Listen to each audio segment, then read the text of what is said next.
Start किया है, उसमें हम लोगों ने क्या कवर करना है। लेक्चर नंबर 17 है हमारा मनी ग्रोथ एंड इन्फ्लेशन के अबाउट। इससे पहले एक छोटा सा ओवरव्यू आप लोग को दे दूं कि पहले हम लोग मनी के बारे में पढ़ते आए हैं, इन्फ्लेशन के बारे में पढ़ते आए हैं कि मनी क्या है। एक मनी एक ऐसा मीडियम ऑफ एक्सचेंज है जिसके जरिए हम चीज़ों को खरीद सकते हैं, यानी कि किसी चीज़ की खरीदो फरोख्त, आपने किसी चीज़ को हासिल करना है तो आपका एक मीडियम ऑफ एक्सचेंज होना चाहिए। उस मीडियम ऑफ एक्सचेंज को नाम दे दिया जाता है मनी का। अब ये मनी जो है जब हमारे सिस्टम में हमारी इकोनॉमिक्स हमारी इकोनॉमी का पार्ट बनती है तो ये किस किस तरह का इम्पैक्ट रखती है। अब जाहिर सी बात है मनी आती है आपकी इकोनॉमी में, जब प्रिंट की जाती है, प्रिंट करने के बाद वो सर्कुलेशन में जाती है, ठीक है। सर्कुलेशन में जाने के बाद वो एक ऐसा इम्पैक्ट पैदा करती है कि हर कोई चाहता है कि भाई मेरे पास ज़्यादा पैसा हो। ज़्यादा पैसा होने के चक्कर में क्या होता है, हमारी इकोनॉमिक एक्टिविटीज़ डिस्टर्ब होती है, क्योंकि ज़्यादा पैसा एक ही सूरत में होगा जब आप चीज़ों की प्राइसेस बढ़ा दो। ठीक है, कोई चीज़ आप बेचने जा रहे हैं तो उसकी कीमत आप बढ़ा देंगे तो आपके पास ज़्यादा पैसा आ जाएगा। यही एक तरीका है मनी को आगे लेके जाने का। लेकिन इस वजह से क्या होता है, हमारी जो मनी है इकोनॉमी में इन्फ्लेशन का बाइस बनती है। आज इन्हीं चीज़ों के बारे में हमने डिस्कस करना है और इसको कैसे लिया जाता है आज हम वो चीज़ देखेंगे, ठीक है जी। तो बेटे आज की टॉपिक जो है उसके दो कंटेंट्स है आप लोग के पास। पहला कंटेंट है the classical theory of inflation, second आपके पास द कोर्स ऑफ इन्फ्लेशन। हम लोगों ने इस चैप्टर में यानी कि इस टॉपिक में सिर्फ और सिर्फ बात करनी है इन्फ्लेशन के ऊपर कि इन्फ्लेशन क्या है, मनी के साथ इसका क्या रिलेशनशिप है और इसको क्या क्या हमें कॉस्ट पे करनी पड़ती है, यानी कि इन्फ्लेशन को बर्दाश्त करने के लिए हम लोग को इन्फ्लेशन कितना महंगा पड़ता है, क्या चीज़ है इन्फ्लेशन, ये सारी चीज़ें कि हमने आज इस लेक्चर में सीखनी है, ठीक है जी। तो आज जो चीज़ आप लोग की टॉपिक कवर करवाया जाएगा वो पहला टॉपिक होगा the classical theory of inflation. कल इंशाल्लाह सॉरी नेक्स्ट लेक्चर में आप लोग का the cost of inflation cover up होगा। तो चलते हैं बेटे क्लासिकल थ्योरी ऑफ इन्फ्लेशन की तरफ। क्लासिकल थ्योरी ऑफ इन्फ्लेशन की तरफ एक्चुअल में मूव करने से पहले मैं आप लोग को थोड़ा सा इंट्रोडक्शन देना चाहती हूँ इन्फ्लेशन का, जो कि हम लोग ऑलरेडी पहले पढ़ चुके हैं, लेकिन उसके बावजूद मैं एक छोटा सा रिकैप दूंगी कि इन्फ्लेशन बेसिकली बेटे एक एवरेज इंक्रीज होता है प्राइस लेवल के अंदर। आपकी प्राइसेस बढ़ जाती हैं एवरेज तौर पे तो उसको कहा इकोनॉमिक टर्म में कह दिया जाता है इन्फ्लेशन। जैसे कि ये यानी कि आपकी क्वांटिटी नहीं बढ़ी, क्वालिटी नहीं बढ़ी, सिर्फ और सिर्फ उसकी कीमत बढ़ गई है। यानी कि 1970 में अगर एक कॉफी का ग्लास आपको 4 रुपए में मिल रहा था तो 1980 में सेम आपको कॉफी का ग्लास सेम फ्लेवर का सेम क्वांटिटी का आपको 7 रुपए का पड़ रहा है। इसी तरीके से 2019 में सेम क्वांटिटी का ग्लास सेम फ्लेवर का सेम टेस्ट का ग्लास जो आपको 50 रुपए का पड़ रहा है, ठीक है जी। इसके अलावा एक तो इन्फ्लेशन की बेसिक तरीन डेफिनेशन हो गई कि भाई प्राइसेस का बढ़ जाना इन्फ्लेशन कहलाता है।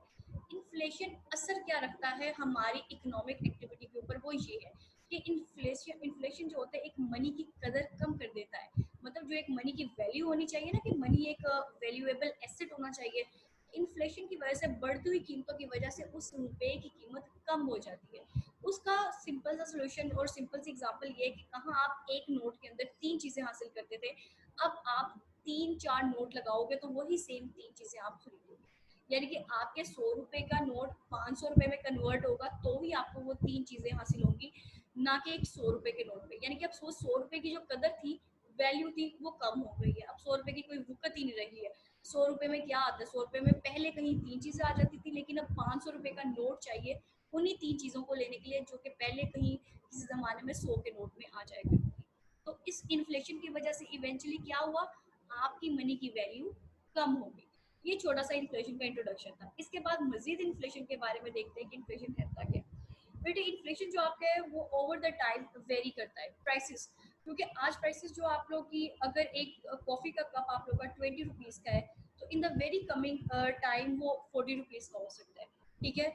ऑन द नेक्स्ट ईयर वो 50 रुपीज़ में पहुंच सकता है। तो ये चीज़ें आपकी प्राइसेस जो है ओवर टाइम यानी कि टाइम के साथ साथ आपकी चेंज होती रहती है। इसके बाद अगेन वही डेफिनेशन जो अभी मैंने आप लोगों को बताई कि increase of overall prices in an economy is an inflation. अब ये जो इन्फ्लेशन है यूजुअली पसंद नहीं किया जाता, यानी कि इकोनॉमिक एक्टिविटी तो है ये, मगर यूजुअली इसको डिसलाइक किया जाता है। अब इस इन्फ्लेशन की वजह से इस इन्फ्लेशन के साथ दो टर्म्स और हैं जो आप लोगों को आज इंट्रोड्यूस करवाई दी जाएंगी। ये तो बता दिया कि प्राइसेस बढ़ जाती हैं तो उसको इन्फ्लेशन कहते हैं, अगर प्राइसेस कम हो जाए उसको क्या कहेंगे वो भी इसके बारे में बताते हैं। लेकिन उससे पहले बेटे कि इन्फ्लेशन को जब हमने कैलकुलेट करना है, अगर आपको याद हो तो हमने प्रीवियस लेक्चर में देखा था कि इन्फ्लेशन बजाते हैं तो ये है कि प्राइसेस का बढ़ जाना, लेकिन जब ये कैलकुलेशंस की टर्म में आता है तो हम किस तरह इन्फ्लेशन को कैलकुलेट करते हैं, सीपीआई की मदद से या फिर जीडीपी डिफ्लेटर की मदद से। यानी कि अगर आपसे कोई पूछता है कि इन्फ्लेशन तो छाया हुआ है लेकिन इसको कैलकुलेट किस स्टैट से किया जाता है, तो हमारे पास दो सोल्यूशन है, इनके दो फॉर्मूलाज है हमारे पास। या तो सीपीआई के जरिए इन्फ्लेशन कैलकुलेट कर लीजिए या जीडीपी के जरिए आप अपना इन्फ्लेशन कैलकुलेट कर लीजिए। चलें अब आगे बात करते हैं कि अगर प्राइसेस एवरेज तौर पर गिर जाए, यानी कि some period of deflation is not usual, decrease in overall price. Prices का बढ़ जाना इन्फ्लेशन, प्राइसेस का गिर जाना डिफ्लेशन होता है। और ये जो डिफ्लेशन होता है यानी कि प्राइसेस का कम हो जाना, ये यूजुअल नहीं होता। ये अक्सर औकात क्या है, इकोनॉमी में इन्फ्लेशन की हालत, इन्फ्लेशन की सिचुएशन टाइम रहती है रादर देन डिफ्लेशन। तो डिफ्लेशन आप लोग के लिए आज न्यू टर्म है, ये आप लोग ने याद रखने की डिफ्लेशन क्या है, overall decrease in your prices. बात से स्टार्ट करते हैं, हम बात कर रहे थे इन्फ्लेशन से आगे मजीद टर्म्स। हमने देखा कि अगर प्राइसेस का बढ़ जाना इन्फ्लेशन है, तो प्राइसेस का कम हो जाना यानी कि एवरेज तौर पे डिक्रीज आ जाना डिफ्लेशन है। इसके अलावा एक और जो टर्म, बेसिक टर्म आप लोगों को इंट्रोड्यूस करवाई जाएगी आज बेटे, वो है हाइपर इन्फ्लेशन के बारे में। हाइपर इन्फ्लेशन तब आता है जबकि आपकी जो प्राइसेस हैं यूजुअली तौर पे ज्यादा बढ़ जाती है, कि एक एवरेज लेवल है, एक एवरेज लेवल से एक्स्ट्रा ऑर्डिनरी तौर पर इंक्रीज कर जाए अगर आपके प्राइसेस, तो उसको कहते हैं हाइपर इन्फ्लेशन। अगर मैं इसकी रिसेंट एग्जांपल आपको दूं तो आप लोगों का जो फ्यूल है, फ्यूल पिछले दिनों में थोड़े 10-15 रुपीज की प्राइस से इंक्रीज किया गया, ठीक है, वो एक इन्फ्लेशन के तौर पर उस टर्म को लिया गया, लेकिन एकदम से 70 से वो 100 रुपए के ऊपर आ गया। This is called hyper inflation. मतलब एक माइनर सी एग्जांपल लिए है, लेकिन उसको एज एन इन्फ्लेशन ही ट्रीट किया जा रहा है हमारी इकोनॉमी, यानी कि हम Pakistan in case of Pakistan, लेकिन अगर देखा जाए पूरा वर्ल्ड लेवल के ऊपर, तो एकदम से 70 से 100 रुपए की कीमत के ऊपर आना, जबकि वो लोगों की एक नेसेसिटी है जो कि इलास्टिक गुड है आप लोगों की, उसके ऊपर एक एक्स्ट्रा ऑर्डिनरी इंक्रीज आ जाना प्राइसेस के अंदर, ये हाइपर इन्फ्लेशन को डिटरमिन करता है। ये था छोटा सा इंट्रोडक्शन इन्फ्लेशन का। इसके बाद आगे बात आती है, एक छोटी सी आप लोग एग्जांपल देनी है कि 1970s में यूएस में भी एक हाइपर इन्फ्लेशन आया था। जिम्बाब्वे ने भी इसको फेस किया जो कि साउथ अफ्रीका में मौजूद है। यूएस की इकोनॉमी ने भी हाइपर इन्फ्लेशन को 1970 में फेस किया था। तो इस सेंटीमेंट को शो करते हुए जो वहाँ का उस टाइम प्रेसिडेंट फोर्ड थे, उन्होंने कहा कि जो इन्फ्लेशन है it's an public enemy number one. कि अगर आप किसी को कहना चाहते हैं ना कि पब्लिक का कोई एनिमी है, कोई दुश्मन है, इकोनॉमिक दुश्मन, यानी कि इकोनॉमिक एक्टिविटी से रिलेटेड कोई दुश्मन है, तो इन्फ्लेशन है। इन्फ्लेशन की जद में सब आते हैं और इन्फ्लेशन की वजह से लिविंग स्टैंडर्ड्स कम हो जाते हैं, इकोनॉमी बिल्कुल रुक जाती है, लोगों के पास आइडियाज आगे प्रोड्यूस करने के लिए कॉस्ट नहीं होती कि वो प्रोडक्शन की तरफ मूव कर सके। तो उसको सबको एक जगह पे करने के लिए प्रेसिडेंट फोर्ड ने कहा था कि inflation is considered as the public enemy number one. इसके बाद अब आगे बात करते हैं, इन्फ्लेशन के बारे में तो सबको पता लग गया कि ओवरऑल इंक्रीज इन प्राइस, लेकिन इन्फ्लेशन को मनी के साथ क्यों जोड़ा जाता है, इसके बारे में भी आपको बता दें कि मनी एंड इकोनॉमी क्या है। बेटे हमें पता है कि हमारी इकोनॉमी दो तरह के पीरियड्स के ऊपर चलती है, एक लॉन्ग रन है, एक शॉर्ट रन है। अगर लॉन्ग रन की बात की जाए तो लॉन्ग रन में क्या होता है, प्राइसेस जरा थोड़ी सी फ्लेक्सिबल होती है। यानी कि आपने 5 साल तक एक प्रोडक्ट बेच 10 साल तक एक प्रोडक्ट बेचनी है ना, आप एक 10 साल का मार्जिन लगाओगे कि 10 साल तक मैं इसको सिर्फ 20 रुपए में बेचूंगा या 50 रुपीज में इसको बेच दिया जाएगा, ठीक है जी। इसके साथ क्या होता है कि quantity of money affects prices and does not affect output. Prices थोड़ी सी वेरी करती हैं लेकिन आउटपुट आपकी वही की वही रहती है। एक पीरियड आ जाता है short run period. Short run period में क्या होता है, प्राइसेस फिक्स होती है, quantity of money affects interest rate and output. अभी शॉर्ट रन पीरियड कहाँ कहाँ पे आते हैं, यूजुअली ये शॉर्ट रन पीरियड आपको सेल्स टाइप सी एक्टिविटीज, इकोनॉमिक एक्टिविटीज में देखने को मिलेंगे, वहाँ पे प्राइसेस बिल्कुल फिक्स्ड होती हैं।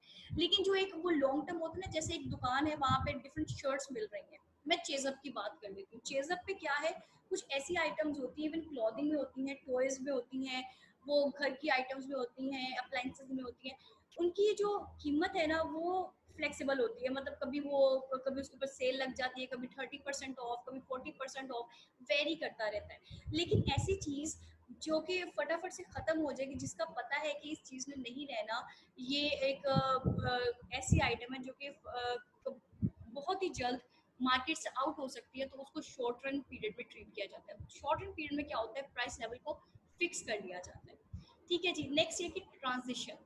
अब ये मनी एंड इकोनॉमी की अगर बात की जाए तो ट्रांजिशन कहा जाता है कि prices adjust gradually so effect of money on output declines over time. अगर प्राइस मनी के ऊपर इफेक्ट ना करें तो फिर ये डिक्लाइन हमें देखने को नहीं मिलता, लेकिन जैसे जैसे प्राइसेस ग्रेजुअली इफेक्ट करती है मनी के ऊपर, हमारी जो आउटपुट है आहिस्ता आहिस्ता कम होना शुरू हो जाती है। यानी कि प्राइसेस बढ़ती जा रही है, हमें कॉस्ट ज्यादा पड़ रही है, तो हमारी आउटपुट क्या होगी, आहिस्ता आहिस्ता मनी का इफेक्ट जो आउटपुट पे होगा वो कम होता चला जाएगा। या इसका दूसरा नाम है क्वांटिटेटिव थ्योरी ऑफ मनी, यानी कि एक ही थ्योरी है, एक ही कंसेप्ट है, उसके दो नाम है, एक है क्लासिकल थ्योरी ऑफ इन्फ्लेशन या उसको कह दो आप quantity theory of money. Economist quantity theory of money के नाम से इसको ज्यादातर पुकारते हैं और उसको क्यूटीएम लिखते हैं, ठीक है, क्यूटीएम। अच्छा ये क्या है, ये वाली थ्योरी एक्सप्लेन करती है कि how all the inflation related phenomena occurs, inflation, hyperflation, deflation, ये सब कुछ कैसे आता है, ये सारा का सारा क्लासिकल थ्योरी ऑफ इन्फ्लेशन या कह दे quantity theory of money discuss करती है। फर्दर ये कहा जाता है कि monetary policy is used to regulate quantity theory of money. अब याद रहे कि मॉनेटरी पॉलिसी वो वाइड पॉलिसी है जो कि सेंट्रल बैंक रेगुलेट करता है। मैंने आप लोग को बहुत पहले लेक्चर्स में बताया था कि मैक्रो इकोनॉमिक मतलब मैक्रो लेवल के ऊपर दो पॉलिसीज होती है जिसके जरिए इकोनॉमी को कंट्रोल किया जाता है। पहली होती है फिस्कल पॉलिसी, दूसरी होती है मॉनेटरी पॉलिसी। फिस्कल पॉलिसी को आपकी गवर्नमेंट कंट्रोल करती है, जबकि मॉनेटरी पॉलिसी को आपका सेंट्रल बैंक कंट्रोल करता है। अब सेंट्रल बैंक जब मॉनेटरी पॉलिसी के तहत चीजें बनाता है तो वो किस थ्योरी को फॉलो करता है, वो फॉलो करता है क्वांटिटी थ्योरी ऑफ मनी को अपने डे टू डे ऑपरेशंस के लिए। अच्छा अब एक और बात कि अगर यहाँ पे कोई मनी नहीं होगी, there is no money, no money prices no inflation. Money की ही वजह से प्राइसेस है, मनी की ही वजह से इन्फ्लेशन। अब चलते हैं आगे, the classical theory of inflation. Classical theory of inflation क्या है? सबसे पहले तो आप लोग को ये बता दूं कि बेटे ये जो क्लासिकल थ्योरी ऑफ इन्फ्लेशन जिसे क्यूटीएम यानी कि क्वांटिटी थ्योरी ऑफ मनी भी बोला जाता है, इसको सबसे पहले डिस्कस किया था डेविड ह्यूम ने। उसके बाद इसको एडवोकेट किया असल में, यानी कि इसको मंजर यहाँ पर जो लेके आया, इसकी इम्प्लीमेंटेशन दिखाई, that economist was the Milton Friedman. ठीक है जी, इन्होंने ये कहा था कि this theory asserting that the quantity of money available determines the price level and the value of money। आपकी इकोनॉमी में जितनी मनी अवेलेबल है ना, मतलब मनी की क्वांटिटी, जितनी मनी की मिकदार अवेलेबल है वो डिसाइड करेगी कि प्राइस लेवल क्या होगा, और वही डिसाइड करेगी कि मनी की आज वैल्यू क्या होगी। यानी कि 100 रुपए की कोई वैल्यू रहेगी भी कि नहीं रहेगी, या 500 रुपए की वैल्यू 100 रुपए को रिप्लेस कर लेगी। जबकि अगर इस क्वांटिटी ऑफ मनी, यानी कि आपके पास एक मनी का ढेर है, अगर उसके अंदर ग्रोथ आ गई है, यानी कि ज्यादा से ज्यादा आप उसको प्रिंट किए जा रहे हो, सेंट्रल बैंक क्या कर रहा है, क्वांटिटी ऑफ मनी को बढ़ाने के लिए, उसके ग्रोथ रेट को इंक्रीज करने के लिए ज्यादा से ज्यादा पैसा सर्कुलेशन में लगा रहा है, तो उसकी वजह से इकोनॉमी में इन्फ्लेशन आएगा। अगेन रिपीट करती हूँ, हमने अपनी क्लास में भी एक दफा ये किया था कि जब सेंट्रल बैंक ज्यादा मनी प्रिंट करता है ना, यानी कि आपकी क्वांटिटी ऑफ मनी में ज्यादा ग्रोथ आती है, उसकी वजह से क्या होता है कि प्रोड्यूसर्स को आइडिया हो जाता है कि हम हमारी इकोनॉमी में नहीं, हाँ डोर ओपन रहने दें, आप अपनी ओर चले जाए। अच्छा सॉरी, दोबारा से I am getting back to the lecture.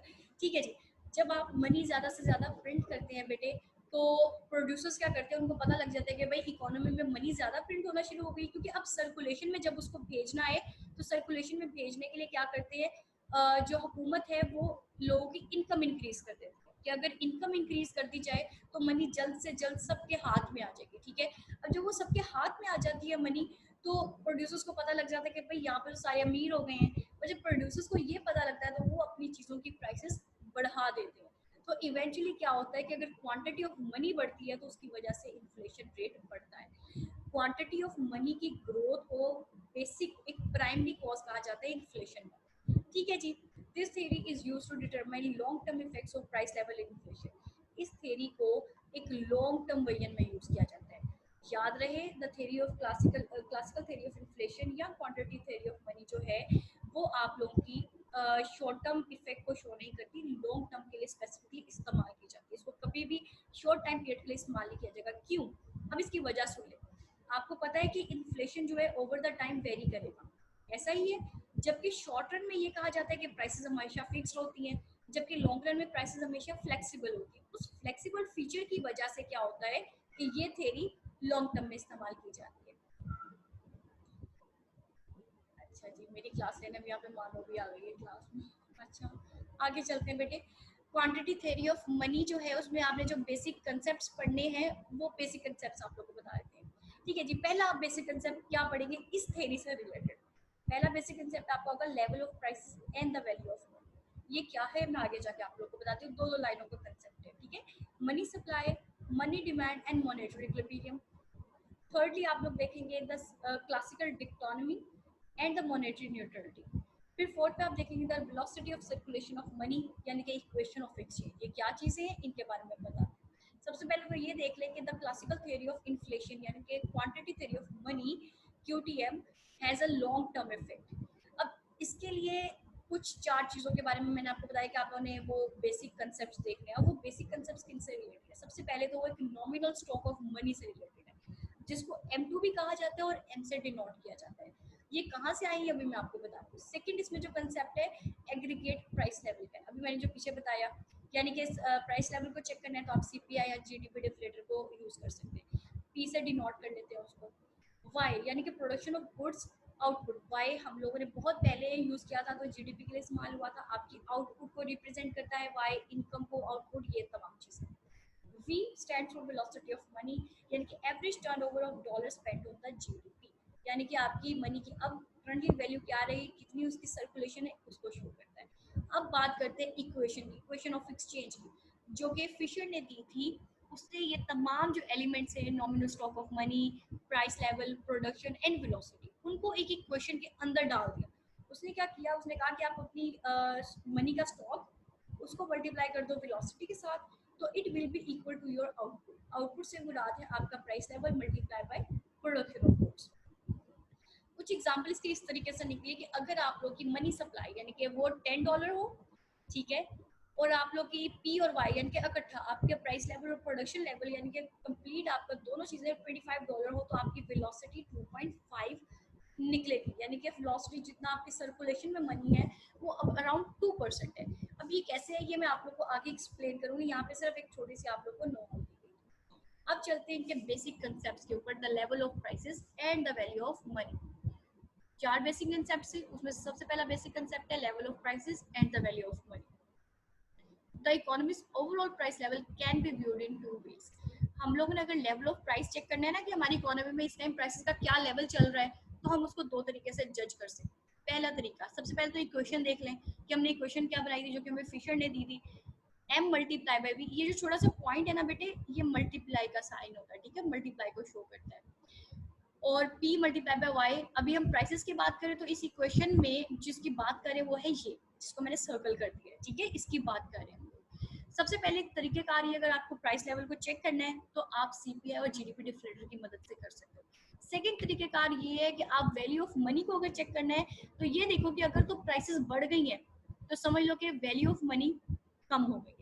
अगर तो प्राइसेस कम चल रही है हमारी इकोनॉमी में तो समझो आपके पैसे की कोई कदर है, वैल्यू ऑफ मनी आपकी इंक्रीज कर रही है। अब हमारी इकोनॉमी में क्या है, आजकल क्या हो रहा है, प्राइसेस बढ़ रही है, इट मीन्स कि हमारे पाकिस्तानी रुपीस की कदर, value of money of Pakistani rupees is decline, is decreasing, is falling. ठीक है, तीनों वर्ड्स मैंने इस्तेमाल कर दिए यहाँ पे कि ओवरऑल अगर प्राइस लेवल आपका बढ़ जाए यानी कि CPI और GDP डिफ्लेटर बिल्कुल अरूज को पहुंच जाए, एक अपने सर्टेन लिमिट से अबव चले जाए, तो समझ लेके जो आपकी वैल्यू ऑफ मनी है वो कम हो चुकी है। प्राइसेस इतनी बढ़ गई हैं कि अब 1000 रुपए की चीज आती है और 500 रुपए के नोट की कोई वक़्त रही ही नहीं है। तो इस इक्वेशन में बेसिकली हमने डिस्कस किया इस वाले एलिमेंट को, ये P के एलिमेंट को, जो कि है प्राइस लेवल।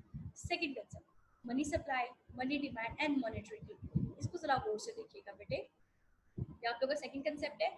इस इक्वेशन में ये क्या है, इस इक्वेशन में ये M है, ठीक है। इस इक्वेशन में ये जो मनी सप्लाई वाला कंसेप्ट है ये M से रिलेट कर रहे हैं, यानी कि money supply. The value of money is determined by the supply and the demand for money. अगर आपने मनी की वैल्यू को डिसाइड करना है, डिटरमिन करना है, यानी कि प्राइसेस तो इजीली डिटरमाइन होगी CPI और GDP से, लेकिन वैल्यू अगर डिसाइड करनी है तो उसको फर्दर अगर देखा जाए तो आप मनी सप्लाई और मनी डिमांड से उसको देख सकते हैं। सप्लाई ऑफ मनी अगेन वही बात कि कौन कंट्रोल करता है, सेंट्रल बैंक कंट्रोल करता है थ्रू मॉनेटरी पॉलिसी। और डिमांड जो है for money reflects how much people want to hold in liquid form. Liquid form में कितना होल्ड करना चाहते हैं, अपने पास कितना पैसा रखते हैं, ये डिसाइड करता है डिमांड फॉर मनी। याद रहे कि the demand for money is sometimes referred to the liquidity preference. Liquidity से बेटे मुराद है, लिक्विडिटी प्रेफरेंस से मुराद है कि आपकी जो आपके पास जो पैसा पड़ा है उसको फौरी तौर पे किसी चीज में कन्वर्ट करो, या कोई चीज पड़ी है तो उसको फौरी तौर पे पैसे में आप कन्वर्ट कर लीजिए। ठीक है जी, कंटिन्यू कर रही हूँ इसी टॉपिक को, यानी कि आपका जो सेकंड कंसेप्ट है इसी कंटिन्यूटी है कि the most important variable that explains the demand for money is the level of prices in the economy. Prices का लेवल डिसाइड करता है कि पैसा कितना मांगा जा रहा है। जितनी प्राइसेस होंगी उतना पैसा मांगा जाएगा। अब आपके पास पैसे खत्म हो गए हैं, आपकी फैमिली में बर्थडे आ गई है, अब बर्थडे के लिए आपको गिफ्ट्स तो लेने पड़ेंगे। उस गिफ्ट्स को अफोर्ड करने के लिए आपके पास पैसा खत्म है, आप क्या करोगे? किसी से लोन लोगे, यानी कि आपकी डिमांड फॉर मनी बढ़ती जा रही है। आपने जो ट्रांजेक्शन करनी है, प्राइस लेवल इंक्रीज हो गए हैं, तो उसकी वजह से भी आपकी डिमांड फॉर मनी बढ़ेगी, क्योंकि आपके पास जो पहला पैसा था उतने में आप अपना लिविंग स्टैंडर्ड अफोर्ड नहीं कर पा रहे हो। अब आपको अपना लिविंग स्टैंडर्ड इम्प्रूव करना है, तो लिविंग स्टैंडर्ड इम्प्रूव करने के लिए आपको ज़्यादा पैसा चाहिए होगा। तो बेसिकली प्राइस लेवल क्या है, वो डिसाइड करता है कि डिमांड फॉर मनी क्या रहेगी। लेकिन in the long run the overall prices adjust to the level at which the demand for money equals to the money supply. Demand for money vary करती है, मगर शॉर्ट रन लॉन्ग रन में क्या होता है कि जो डिमांड फॉर मनी है वो फ्लॉट करती है, जबकि सप्लाई यानी कि मनी कितनी आपको दी जाएगी, आपकी इकोनॉमी में कितनी सर्कुलेट की जाएगी, सेंट्रल बैंक उसको फिक्स कर लेता है। कैसे कर लेता है ये मैं इसकी मदद से समझाती हूँ। गौर करें तो बेटे यहाँ पे आप लोग को मैं बता भी दूँ कि ये मनी सप्लाई की लाइन, यानी कि यहाँ पे मनी सप्लाई फिक्स हो चुकी है इस वाले पॉइंट पे। ठीक है, इस पॉइंट के ऊपर उन्होंने कहा है कि चाहे आप ये इतनी डिमांड करो, इतनी डिमांड करो, इतनी डिमांड करो, हमने यहाँ से टच से मस नहीं हो, we are not going to move from here. हम इतनी ही मनी सप्लाई करेंगे। लेट से 5,000 के नोट्स हैं और वो 5,000 के नोट ही पब्लिक में देंगे, उसी को सर्कुलेट करेंगे। चाहे आप उनसे 100 रुपया मांगो, 10 रुपये मांगो, चाहे आप उनसे 500 के नोट मांगो, उन्होंने अगर 5,000 रुपया मार्केट में निकाल दिया है तो ये जब तक खत्म नहीं हो जाता वो आगे मूव नहीं करेंगे। ठीक है जी, यहाँ पे एक प्राइस लेवल को शो कर दिया गया है कि नो मैटर क्या प्राइस लेवल है, no matter of value of money क्या है, क्वांटिटी ऑफ मनी को फिक्स रख दिया जाता है और एक लेवल आ जाता है जहाँ पे ये दोनों आपस में इंटरसेक्ट करती हैं, यानी कि इतनी डिमांड और इतनी ही प्राइस लेवल डिसाइड कर दी जाती है। ये एक छोटा सा कंसेप्ट था जो कि मनी सप्लाई से रिलेट कर रहा था। इसके बाद आगे चलते हैं, the classical dichotomy and the money dichotomy. ये क्या होता है बेटे? सबसे पहले तो बात की economic variables can be divided into two groups. जैसे इकोनॉमिक्स के टू पीरियड्स होते हैं, long run and short run, इसी तरीके से इकोनॉमिक वेरिएबल्स होते हैं, यानी कि ऐसी दो क्वांटिटीज जो कि चेंजेबल है, उनको दो ग्रुप्स में डिवाइड किया जाता है, यानी कि टू ग्रुप्स। पहला ग्रुप है क्लासिकल डिटर्मिनी, यानी कि जो पिछले लोगों से रिलेट करते हैं। वो क्या करते हैं, हम याद है मैंने आप लोगों को एक दफ़ा बताया था कि इकोनॉमिक वेरिएबल्स दो तरह के होते हैं, नॉमिनल और रियल। तो क्लासिकल्स क्या करते हैं, नॉमिनल रियल को अलग-अलग ट्रीट करते हैं। ठीक है, अब इसमें मैं बात किसकी कर रही हूँ, एक्चुअली ये वाला जो कंसेप्ट है डील कर रहा है आपकी ये वाई से, आउटपुट से, प्रोडक्शन से डील कर रहा है। नॉमिनल वैल्यूज की बात, वेरिएबल्स की बात करें तो वो वेरिएबल्स जिनको मॉनेटरी टर्म्स में देखा जा सकता है। रियल वेरिएबल से मुराद यानी कि जिनको फिजिकली तौर पर देखा जा सकता है, हाँ ये चीज हैपन हुई है, ये हमारे पास चीजें मौजूद हैं। ठीक है जी, नेक्स्ट अगर बात करूँ तो सेकंड, पहला तो ये तरीकेकार हो गया क्लासिकल में देख लिया। सेकंड है कि आप लोगों ने मनी न्यूट्रलिटी में देखना है, यानी कि changes in quantity of money influence nominal variables more than real variables.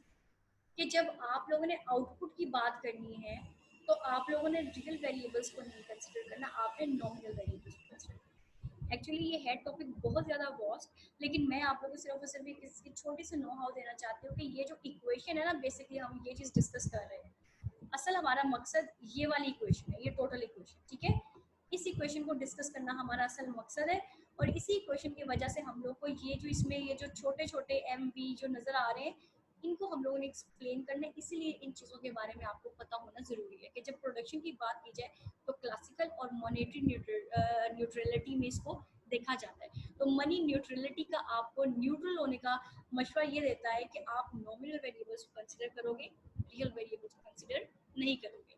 आगे चलते हैं, the last, the velocity of circulation of money, जिसको इक्वेशन ऑफ एक्सचेंज भी कहा जाता है। कहा जाता है कि how many times per year is the typical dollar used to pay for a newly produced good और सर्विस। आपकी जेब में इस टाइम जो 10 रुपए का नोट है ना, गौर करें तो ये कितनी दफा सर्कुलेट होके आपकी पॉकेट में पहुंचा है। बहुत टाइम्स, एक साल में 10 रुपए का नोट पता नहीं किन किन की पॉकेट्स में होके आपकी पॉकेट में पहुंचता है।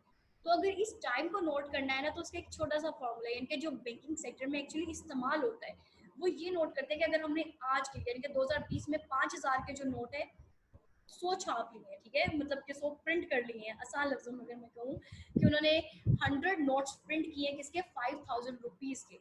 उन्होंने 5,000 रुपीज के 100 नोट्स प्रिंट किए हैं, और वो कितनी देर तक मार्केट में सर्कुलेट करेंगे, वो एक छोटी सी क्वेश्चन से पता लगा सकते हैं। और वो कैसे पता लगाएंगे बेटे, वो एक चीज छोटी सी क्वेश्चन की मदद लेंगे। यानी कि हम एक्चुअली बात कर रहे हैं इस एम की बात हो गई, पी की बात होगी, वाई की बात होगी, अब बारी है वेलोसिटी की, यानी कि वी की बात। वेलोसिटी ऑफ मनी बेटे क्या होता है, the rate at which the money changes hands. जितनी दफा मनी सर्कुलेट करेगी वो उसकी वेलोसिटी कहलाएगी। v is stable over time causes proportionate change in the nominal value of output। v जो होता है ओवर द टाइम स्टेबल रहता है, क्योंकि हमें पता है कि हमने इतनी मनी सर्कुलेशन में रखी है और इतनी ही मनी सर्कुलेशन में रहेगी, तो इसलिए उसकी एक प्रॉपर्टी है, एक कैरेक्टरिस्टिक है कि उसको स्टेबल कर दिया जाता है, ठीक है। और ये भी कहा जाता है कि when the central bank increase the money supply rapidly, the result is the rate of high inflation. याद रहे, अगर वेलोसिटी बढ़ा दी जाएगी मनी की, यानी कि मनी को ज्यादा से ज्यादा सर्कुलेट किया जाएगा इकोनॉमी के अंदर, तो इवेंचुअली क्या होगा, इन्फ्लेशन। ये बहुत इंपॉर्टेंट टर्म है, आप लोगों की रियल लाइफ से भी रिलेट करती है कि जैसे जैसे मनी सप्लाई, यानी कि मनी की प्रिंटिंग से क्या होगा, मनी सप्लाई बढ़ेगी। मनी सप्लाई जैसे जैसे इकोनॉमी में आएगी, यानी कि वेलोसिटी बढ़ेगी। वेलोसिटी की वजह से क्या होगा, इवेंचुअली इन्फ्लेशन बढ़ता से बढ़ता चला जाएगा। ये था आज का आपका आज तक का टॉपिक। उसके बाद एक दो छोटे से कंसेप्ट है, ये भी आप लोग देख लीजिए कि इन्फ्लेशन के ऊपर एक टैक्स लगता है। ये इन्फ्लेशन टैक्स किस लिए लगाया जाता है बेटे, ये एक रेवेन्यू होता है जो government raises by creating money, is called inflation tax. जब जब गवर्नमेंट जो है रेवेन्यू जनरेट करना चाहेगी, मनी को इंक्रीज कर देगी, क्योंकि मनी को जब जब प्रिंट किया जाता है उसके ऊपर एक इन्फ्लेशन क्रिएट होने की वजह से एक टैक्स आयत होता है। उस इन्फ्लेशन टैक्स की वजह से क्या होता है, गवर्नमेंट पैसा भी जनरेट करती है, कि गवर्नमेंट खुद भी रेवेन्यू जनरेट करती है। इसके अलावा एक फिशर इफेक्ट है, यानी कि जो इक्वेशन आपको दी गई थी उसमें ये कहा जाता है कि जो नॉमिनल और जो रियल इंटरेस्ट वाला सिनेरियो है, जो कि हम लोगों ने जीडीपी में जिसको पढ़ा था, वो ये था कि Fisher effect is the one for one adjustment of the nominal interest rate to the inflation.